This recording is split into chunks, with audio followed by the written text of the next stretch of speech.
Hello दोस्तों, तो मैं अनूप और आपसे को स्वागत करता हूं आपके अपने यूट्यूब चैनल एमटी फार्मा में। दोस्तों, आज का जो वीडियो रहने वाला बहुत ही इंपॉर्टेंट है, ठीक है।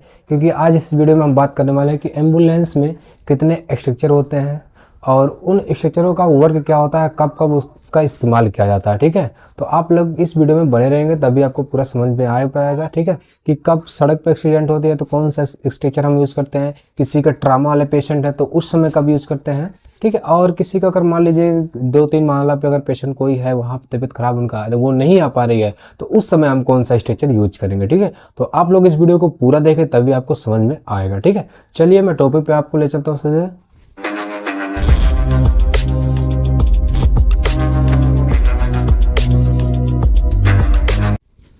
एम्बुलेंस स्ट्रक्चर, ठीक है। तो स्ट्रक्चर जो होते हैं वो 3 टाइप के होते हैं। कितने टाइप के होते हैं? 3 टाइप के, ठीक। कौन कौन से होते हैं? पहला होता है ऑटो लोडर। ऑटो लोडर, इनका काम क्या होता है, जब कहीं पे अचानक भयानक सड़क पे एक्सीडेंट हो जाता है तो वहाँ तुरंत हम ऑटो लोडर स्ट्रक्चर निकालते हैं और उसमें पेशेंट को आसानी से बैठा करके हम एम्बुलेंस में शिफ्ट करके एम्बुलेंस हॉस्पिटल तक पहुंचाते हैं, ठीक है। ये ऑटो लोडर का वर्क होता है। ऑटो लोडर जो होता है अपने आप फोल्डिंग उसमें लगा रहता है। तस्वीर देख लीजिए, इसमें जो पहिया लगा होता है उसमें फोल्डिंग होता है और डायरेक्ट ज़मीन पे आके बैठ जाता है। आसानी से पेशेंट को उतार के आप स्ट्रक्चर को पे बैठा सकते हैं, ठीक है। और दूसरा हम बात करें तो स्कोप स्ट्रक्चर, स्कोप स्ट्रक्चर। और तीसरा spine structure, spine structure. Scope structure का वर्क क्या होता है, जब किसी पेशेंट को मान लीजिए तीसरे मंजिले पे है पेशेंट कोई और उनका तबीयत ज़्यादा खराब, वो खुद से नहीं आ पा रहे हैं चल के, ठीक है, तो हम वहाँ पर स्कोप स्ट्रक्चर का यूज़ करते हैं। इसमें क्या होता है, दोनों तरफ फोल्डिंग होता है। इसको आप दोनों तरफ से निकाल करके पेशेंट के जस्ट नीचे लगा करके उस बंद करके आप उठा सकते हैं, ठीक है।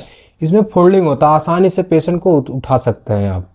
और स्पाइन स्ट्रक्चर, स्पाइन स्ट्रक्चर का हम उस समय यूज करते हैं जब किसी को ट्रामा पेशेंट वाले में ज़्यादातर यूज होता है, जैसे कि स्पाइन में इंजरी होना, हेड इंजरी हो जाना, या जब बोन एक से अधिक बोन फ्रैक्चर हो जाते हैं तो उस समय हम स्पाइन स्ट्रक्चर का यूज करते हैं, ठीक है। चलिए तो हम आगे बात करते हैं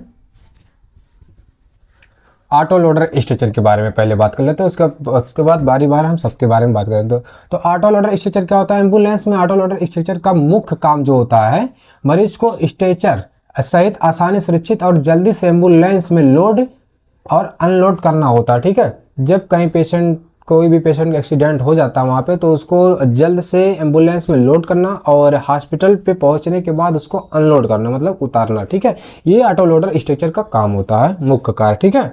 अब हम ऑटो लोडर स्ट्रक्चर का वर्क अभी और देख लें कि क्या क्या और इसका काम होता है। तो मरीज को उठाने में आसानी होता है। ऑटो लोडर एक ऐसा स्ट्रक्चर होता है जो कि ये मरीज को, मान लीजिए कोई व्यक्ति है और सड़क पे उसका एक्सीडेंट हो गया तो उसको आप आसानी से उठा सकते हैं, क्योंकि इसमें स्ट्रक्चर में फोल्डिंग होता है। आप जैसे फोल्ड करेंगे वो ज़मीन पे आ जाएगा, आप पेशेंट को उठा करके आराम से स्ट्रक्चर पर रख लीजिए और डायरेक्ट एम्बुलेंस में चढ़ा दीजिए, ठीक है। ये बहुत आसानी होता है। दूसरा क्या है कि एम्बुलेंस में स्ट्रक्चर का लॉक करना। तो जैसे आप एम्बुलेंस में पेशेंट को उठा करके आप एम्बुलेंस में रखें, उसके बाद क्या होता है, ये स्ट्रक्चर अपने आप लॉक हो जाता है, ठीक है, जिससे पेशेंट का जो हिलना डुलना होता है वो कम हो जाता है, ठीक है। तो उससे ज़्यादा उनको दिक्कत नहीं होगा, ठीक। चलिए, और समय और मेहनत की बचत होती है। इसमें समय की बहुत बचत होती है, मेहनत की भी बहुत बचत होती है, क्योंकि जैसे हम स्ट्रक्चर वहाँ से उतारते हैं एम्बुलेंस से, तो या मेडिकल या हॉस्पिटल डायरेक्ट हम अंदर जाते हैं, बेड के साइड में लगा करके पेशेंट को उतार के बेड पे डायरेक्ट कर देते हैं। इसमें स्टाफ की भी समय और मेहनत बचत हो जाती है। स्टाफ को भी वहाँ से लाना नहीं पड़ता है, नहीं तो क्या होता है कि उनको उठा के लाना पड़ता है वहाँ से एम्बुलेंस तो डायरेक्ट आएगी नहीं रूम में, हॉस्पिटल हो या मेडिकल हो, ठीक है। तो इसमें इस स्ट्रक्चर से हमें समय और मेहनत की दोनों की बचत होती है, ठीक है। सेफ्टी का बढ़ाता है, ठीक है। ये क्या होता है, मरीज को सुरक्षित और आसानी से हॉस्पिटल और मेडिकल में जाके भर्ती कर सकते हैं, ठीक है। सेफ्टी इसमें रहता है, इसमें कोई दिक्कत नहीं होती है, ठीक है। तो चलिए अब हम बात कर लेते हैं स्कोप स्ट्रक्चर के बारे में और उसका वर्क क्या क्या है। तो स्कोप स्ट्रक्चर क्या होते हैं, ठीक है। स्कोप ये एक ऐसा उपकरण है जो घायल व्यक्ति, ठीक है, जो घायल व्यक्ति को बिना ज़्यादा हिलाए डुलाए उठाने और ले जाने में काम आता है, ठीक है। ये ऐसा उपकरण होता है जो किसी पेशेंट को अगर उठाना तो ज़्यादा उसको हिलाने डुलाने की ज़रूरत नहीं पड़ेगी, आसानी से इसे उठा ले जाएंगे। ठीक है, ये 2 हिस्सों में खोला जाता है और बंद किया जाता है। ठीक है, मैं आपको बताया हूँ पहले कि ये दोनों में फोल्ड हो जाता है इस तरह से। ठीक है, ये देखिए स्ट्रेचर इधर मैं दिखा दे रहा हूँ, ऐसे आप खोलेंगे तो खुल जाएगा, उस बैग और पेशेंट के पीछे से ऐसे आप डालेंगे, बंद करेंगे, इसको आसानी से उठा लेंगे। ठीक है, तो बहुत आसानी से आप इसको पेशेंट को उठा सकते हैं बगैर हिला डुलाए। और इसको ज़्यादातर यूज कहाँ करते हैं, जैसे कि स्पाइन इंजरी। ठीक है, स्पाइन इंजरी में इसको ज़्यादातर यूज करते हैं। तो मैं बता दूं आपको, ये एक ऐसा उपकरण है जो घायल व्यक्ति को बिना ज़्यादा हिलाए डुलाए उठाने और ले जाने में काम आता है।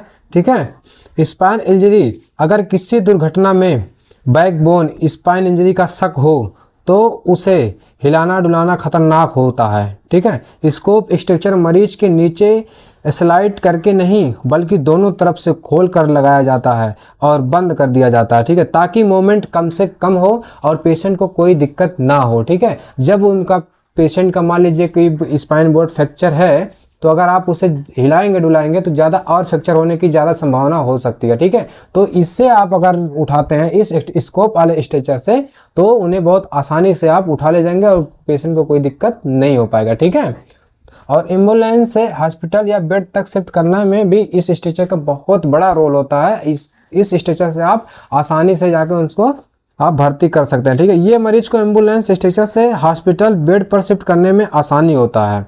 ठीक है, लाइट वेट और एडजस्टेबल, ये स्ट्रेचर जो होता है स्कोप स्ट्रेचर, ये एडजस्टेबल करने में बहुत ही आसानी होती है। इसे लंबाई के हिसाब से पेशेंट के अनुसार एडजस्टमेंट कर सकते हैं। ठीक है, ये जो स्ट्रेचर है ये छोटा बड़ा भी होता है। आप जैसे पेशेंट मान लीजिए उसका हाइट जो है लंबा है तो आप उसे लंबा कर सकते हैं, पेशेंट की हाइट छोटी है तो आप उसे छोटा भी कर सकते हैं। ठीक है, तो इस स्ट्रेचर में एडजस्टेबल आप कर सकते हैं। ठीक है, अब हम बात कर लेते हैं स्पाइन बोर्ड के बारे में। तो हम बात कर लेते हैं स्पाइन बोर्ड के। तो स्पाइन बोर्ड का उपयोग घायल व्यक्ति की रीढ़ की हड्डी, ठीक है, रीढ़ की हड्डी स्पाइन को सुरक्षित रखने के लिए किया जाता है। इसका यूज मैक्सिमम मुख्य रूप जो होता है जैसे कि ट्रामा वाले पेशेंट में इसको ज़्यादातर यूज करते हैं। जैसे कि स्पाइन की जो यहाँ अगर इंजरी हो जाती है या हेड इंजरी हो जाए तो वहाँ पर इसको ज़्यादा यूज करते हैं। ठीक है, स्पाइन इंजरी का ये जो होता है फाइबर का बना होता है। आप देखिए इधर इस साइड देखेगा। ठीक है, इसमें पट्टा भी रहता है, इसमें बांध देते हैं और यहाँ पर अगर मान लो हेड पे आई है इंजरी तो इस पे भी आप बांध सकते हो उस बोर्ड पे। ठीक है, तो चलिए हम इस स्पाइन बोर्ड का वर्क देख लेते हैं। ज्यादातर वर्क कहाँ पर होता है, तो रीढ़ की हड्डी की सुरक्षा करता है, इसकी रीढ़ की हड्डी की सुरक्षा। ठीक है, ये स्पाइन बोर्ड जो है रीढ़, अगर किसी व्यक्ति को सड़क दुर्घटना, गिरने या किसी भी बड़े हादसे में चोट लगी हो तो उसकी रीढ़ की हड्डी को बिना हिलाए सुरक्षित रखना बहुत जरूरी होता है। तो उस समय हम किसका यूज करते हैं, स्पाइन बोर्ड की यूज करते हैं। ठीक है, मरीज को बिना मोड़ तोड़ के उठाना, उस समय हम भी अगर जब कोई भी मरीज को बिना मोड़े तोड़े उठाना है तो स्पाइन बोर्ड की मदद से ही मरीज को सीधे और स्थित तरीके से उठाकर स्ट्रेचर या एम्बुलेंस में रखा जा सकता है। ठीक है, इसके लिए बहुत ही महत्वपूर्ण ये होता है स्पाइन बोर्ड। अब बात कर लेते हैं स्पाइनल इंजरी को बढ़ने से रोकता है। कौन रोकता है, स्पाइन बोर्ड। अगर किसी को स्पाइन बोर्ड की फ्रैक्चर हुई है तो उसके लिए स्पाइन बोर्ड लेना बहुत जरूरी है। तो ठीक है, अगर रीढ़ की हड्डी की चोट बढ़ जाए तो लकवा तक हो सकता है। स्पाइन स्ट्रक्चर हिलने डुलने से काम करता है। ठीक है, तो ये रहे एम्बुलेंस में जितने भी स्ट्रक्चर होते हैं उनके बारे में आपको बताने की पूरी मैं कोशिश किया हूँ। ठीक है, तो वीडियो बहुत लेंथी हो जा रही है इसलिए मैं और इंस्ट्रूमेंट को इसमें ऐड नहीं किया है। बट आपकी अगर डिमांड आएगी, आपके कमेंट आएगा कि सर इसके बारे में भी आप वीडियो बनाइए तो मैं वीडियो बनाऊंगा। ठीक है, तो मैं आशा करता हूँ ये वीडियो आपको बहुत अच्छा लगा होगा। तो प्लीज़ इस चैनल को सब्सक्राइब करें और बेल आइकन को प्रेस करें। ठीक है, तो जो भी मेरे न्यू फैमिली हैं वो ज़्यादातर के बेल आइकन को प्रेस करके रखें। ठीक है, जैसे कि मैं अब मेरा जो भी वीडियो आए आप तक जरूर पहुँचे। ठीक है, तो आपसे गुजारिश है प्लीज़ हमारे इस चैनल को सपोर्ट करें क्योंकि मैं बहुत ही मेहनत से वीडियो बनाता हूँ दोस्तों, और मैं डेली अपने यूट्यूब चैनल पर वीडियो डालता हूँ। ठीक है, मुझे कितनी भी ज़रूरी काम पड़ जाए ना, लेकिन मैं एक वीडियो तो डेली डालता हूँ। ठीक है, आपको पता होगा कि एक वीडियो और एडिटिंग करके डालना कितना भारी काम होता है यार। ठीक है, तो आप लोग ज़रूर इस वीडियो पे प्यार दिखाएं अपना। धन्यवाद।